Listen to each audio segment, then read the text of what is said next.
what's up, welders? Welcome to another episode of Adventures in Welding.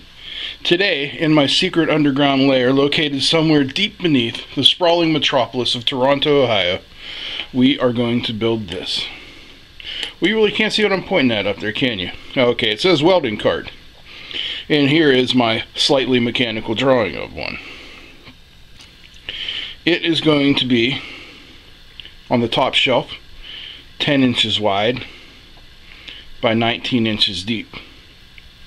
The bottom shelf will also be 10 inches wide, but will be 19 plus 6 or 25 inches deep to give me area to put the bottle on here.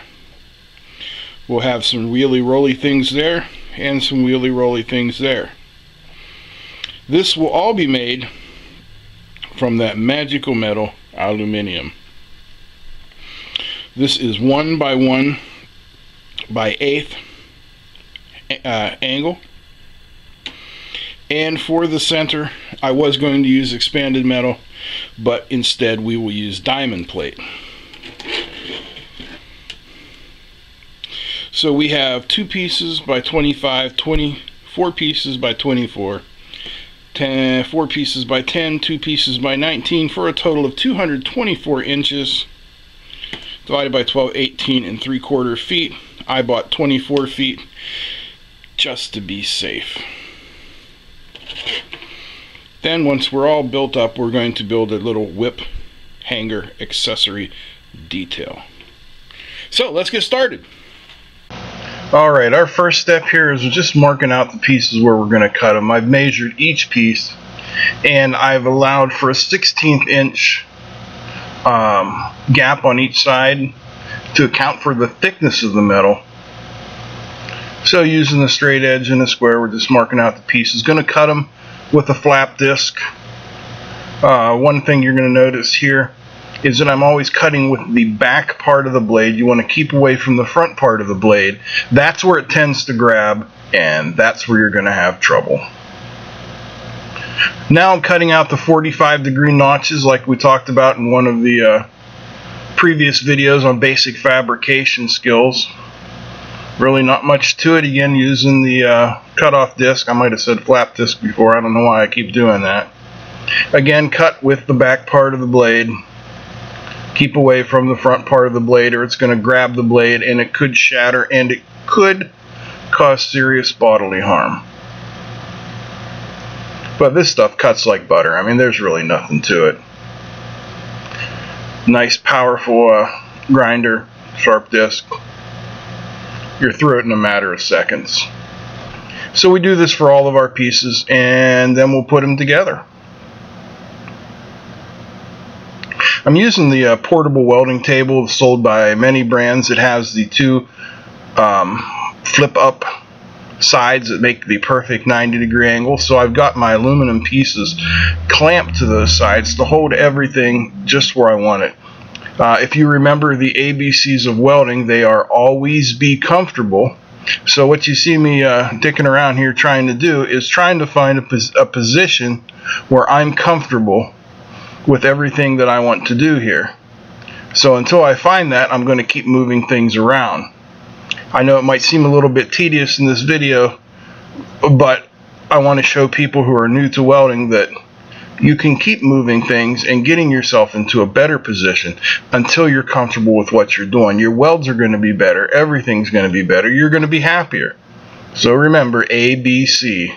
Always be comfortable. And in that vein, it's always better to finish comfortable than it is to start comfortable. You're better to start off out of position and end up nice and comfortable. That way you're not rushing the edges of your welds.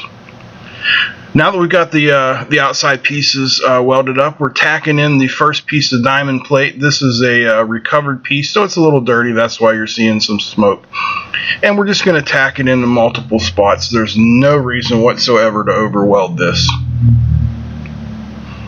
Just get it in there. We get some nice good tacks, about 1 inch long or so. Maybe 3 or 4 places on each side.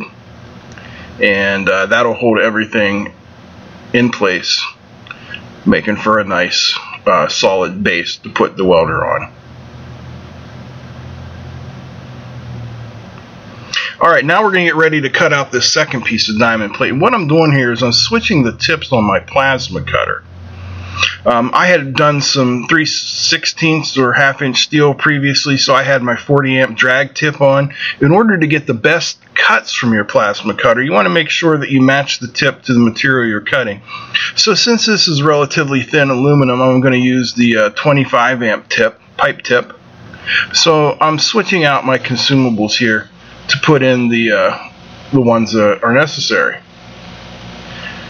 You can get consumables just about anywhere, but why pay more if you don't have to? Check out George's Plasma Cutter Shop. That's Mechanic 416 eBay store. And you can find a lot of plasma cutter consumables for you there. George is a good guy. He'll take care of you.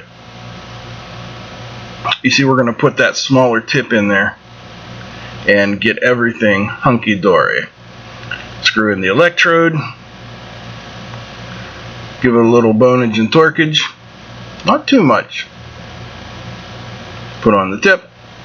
Put on the cover dealy wobble thing. And we're ready to cut. Now I've set this at about 25 amps or so. And this is going to be a zip right through it cut. But those little diamonds on the other side are going to add just a little bit of thickness. So this piece isn't going to fall off as soon as we're done cutting through. But you'll see that with just a simple snap that it will fall right off. And we get a nice perfectly straight cut with the straight edge. I don't have the hands of a rocket surgeon. I just have the hands of a middle-aged man, so we need a straight edge here. Love the plasma cutter. Man, that makes things easy. And a snap, and it's off. Look at that. Bob's your uncle. Now for the bottom tray, again, the same thing. We're just going to tack it. Apparently I can't decide where to start tacking it. But that's what we're going to do here. We're just going to tack it in place in a bunch of spots.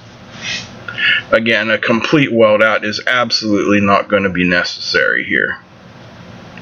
Now I am going to end the video at this point here because we're approaching the 8-minute mark, and some people told me that's a little bit long for them. I want you to know I appreciate you watching. I hope you like, subscribe, comment, and share. Check out Adventures in Welding on Facebook. I've got a little giveaway going once we reach 500 subscribers. So please check that out. Again, thanks for watching.